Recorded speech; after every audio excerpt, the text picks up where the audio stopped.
अब हम प्रोफेसर कृष्ण कुमार का एक संदेश अम्बरीश भाई जी के बारे में सुनेंगे। वो खुद हमारे इस वेबिनार में हिस्सा नहीं ले सकते हैं क्योंकि उनके यहाँ सुविधाएं नहीं हैं, और इसलिए हम उनके संदेश को पढ़ के सुनाएंगे। तो ये कौन करेंगे? ये तो मैंने कभी अम्बरीश को निराश होते। Is it sharing? Is it audible now? Yes, it's audible okay, now, okay. so you can just start. Ambarish राय के निधन की सूचना बर्दाश्त करना मेरे लिए और हम सब के लिए बहुत ही कठिन है।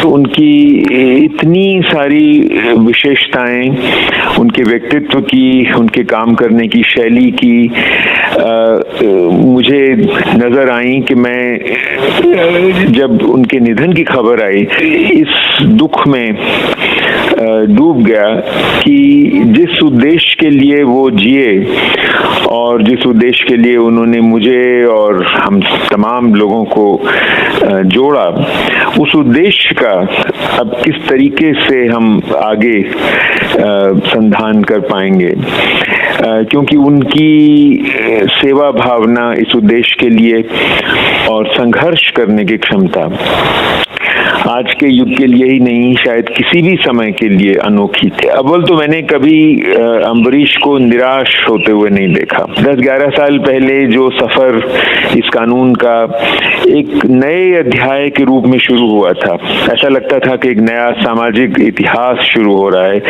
वो कुछ ही वर्षों के भीतर कई तरह की उलझनों में और कोताहियों में, अवहेलनाओं में घिर गया। ये अवहेलनाएं केवल बजट की ही नहीं थी, बल्कि संस्थाओं के, सरकारी प्रबंधन के और नेतृत्व के कई स्तरों से उपजी हुई अवहेलनाएं थी, जो किसी को भी निराश करने के लिए पर्याप्त होती।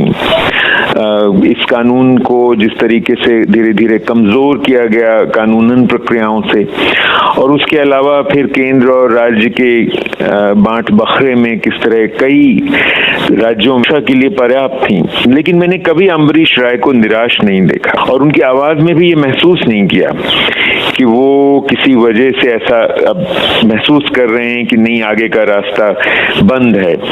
भले ही आगे का रास्ता बंद था, पर उन्होंने उसको खुला हुआ माना और ये जांचा, देखा कि इस रास्ते पर जो नई कठिनाइयां आ गई हैं उनसे कैसे पेश आया जाए। सचमुच एक अनोखे संघर्षकारी व्यक्ति थे और उनका ऐसे समय में जबकि बच्चों के अधिकार आज कई नए अंतर विरोधों में, कई नई समस्याओं में घिर गए हैं, हर तरह से देखा जाए तो एक ऐसी क्षति है जिसको पूरा करना आसान नहीं होगा, बल्कि शायद कई वर्षों तक हमें ये क्षति दुख देती रहेगी। अम्बरीश जी के संयोजन की प्रतिभा, उनकी अथक आशावादिता और किसी न किसी तरीके से लोगों को जोड़ने की कोशिश करते रहने की इच्छा, ये बार बार याद आएगी।